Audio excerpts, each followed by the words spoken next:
Kabilang sa mga bagay na dapat paghandaan ng isang mananampalataya ay ang paghahanda niya sa paparating na buwan ng Ramadan. Tunay na sino mang naghanda bago dumating ang Ramadan, insyaAllah ta'ala makukuha niya pinangako ng Allah subhanahu wa ta'ala para sa mga taong nag-aayuno. Alhamdulillahi Rabbil Alamin wal aqibatu lil muttaqin wa la udwana illa 'ala adh-dhalimin. Wassalatu wassalamu ala asyrafil anbiya'i wal mursalin nabiyyina wa habibina Muhammadin wa ala alihi wa sahbihi ajma'in. Amma ba'd. Assalamu alaikum warahmatullahi wabarakatuh. Kabilang sa mga bagay na dapat paghandaan ng isang mananampalataya ay ang paghahanda niya sa paparating na buwan ng Ramadan. Tunay na sino mang naghanda bago dumating ang Ramadan, insyaAllah ta'ala makukuha niya ang gantimpala na pinangako ng Allah subhanahu wa ta'ala para sa mga taong nag-aayuno. At kabilang doon mga kapatid sa pananampalatayang Islam, hindi magiging tama yung ating pag-aayuno kung hindi natin alam yung mga syurut at mga ahkam, okay? Yung mga ahkam, mga batas hinggil sa pag-aayuno sa buwan ng Ramadan. Okay?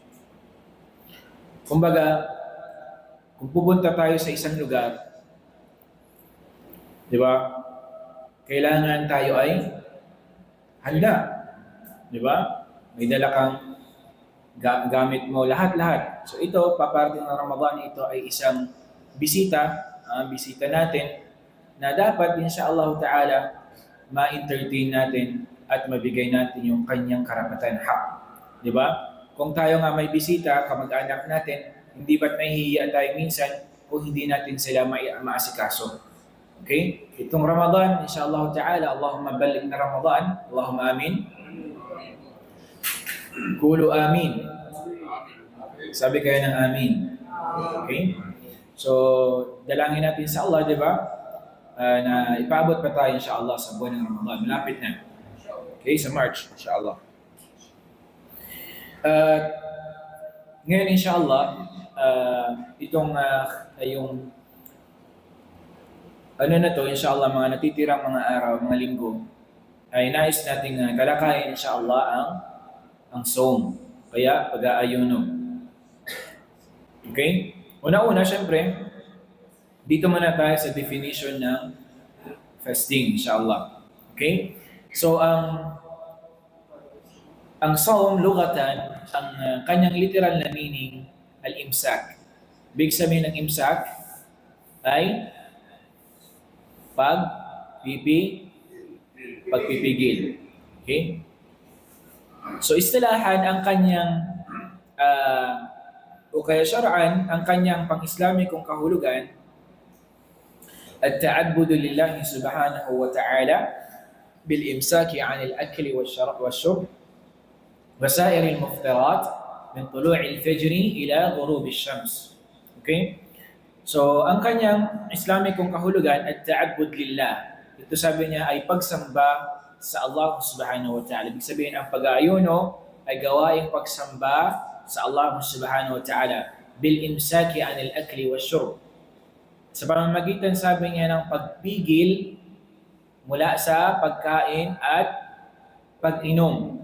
Wasairil muftirat. At iba pang mga nakakasira sa pag-aayuno. Min tulu'i syams ila ghurubiha. Min tulu'i syams o tulu'i al-fajr ila ghurubi syams. Simula sa bukang liwayway hanggang sa takip silim. Okay, paglubog na ng araw.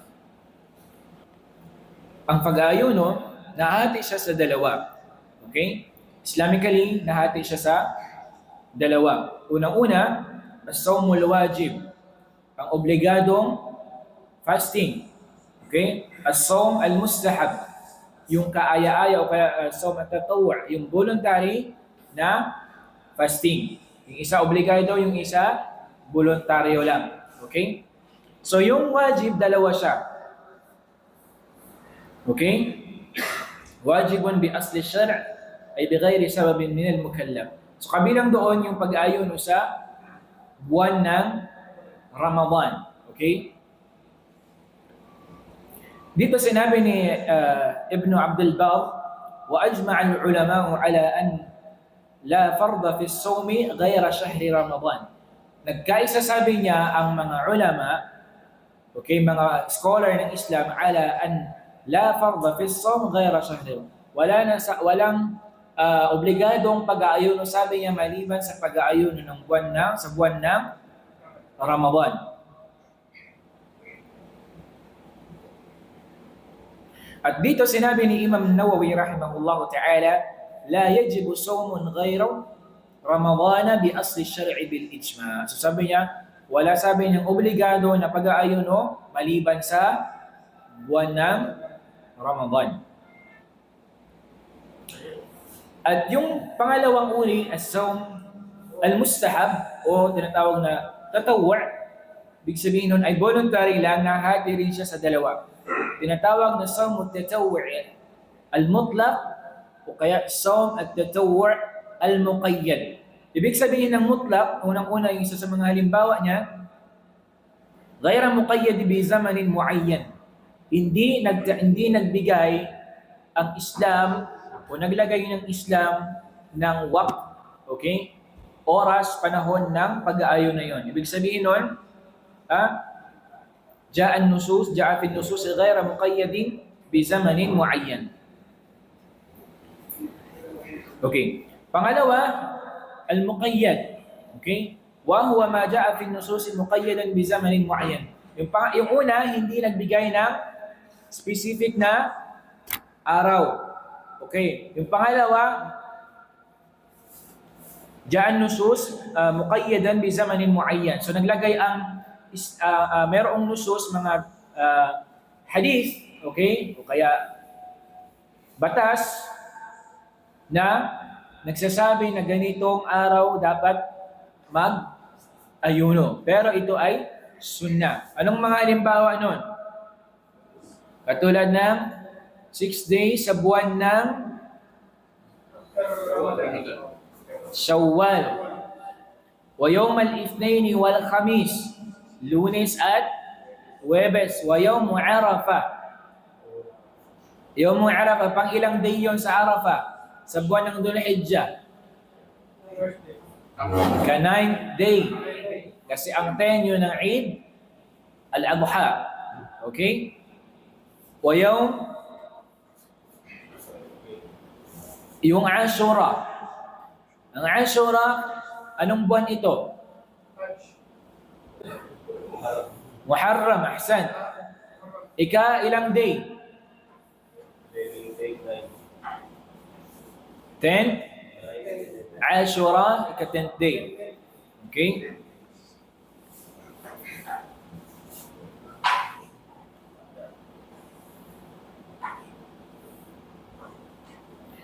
At merong namang as-sawm al-manhiyu anhu shar'an na Islamically na fasting, pagpapasting na ipinagbabawal.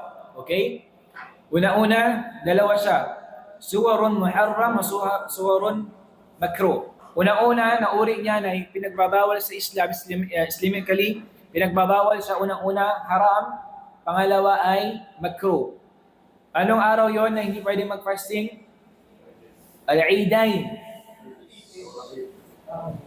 Eidain.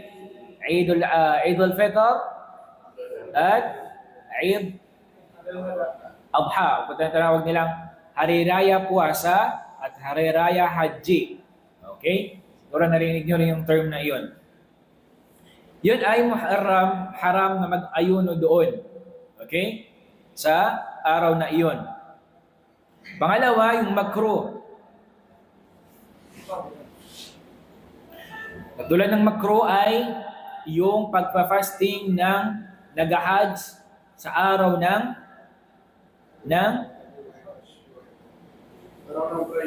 Arafah.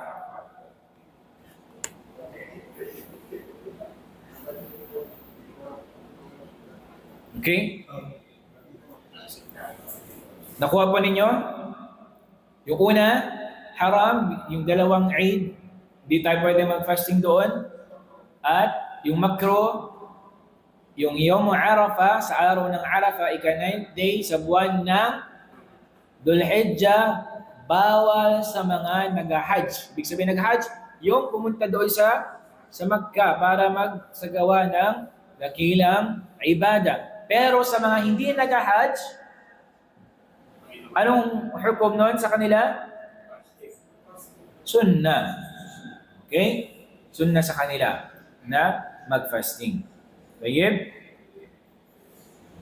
So ano ba yung kainaman ng pag-aayuno sa buwan ng Ramadan? Mayroon ba itong mga benepisyo? Ano bang makukuha ko ba para ano bang mapapala ko dyan?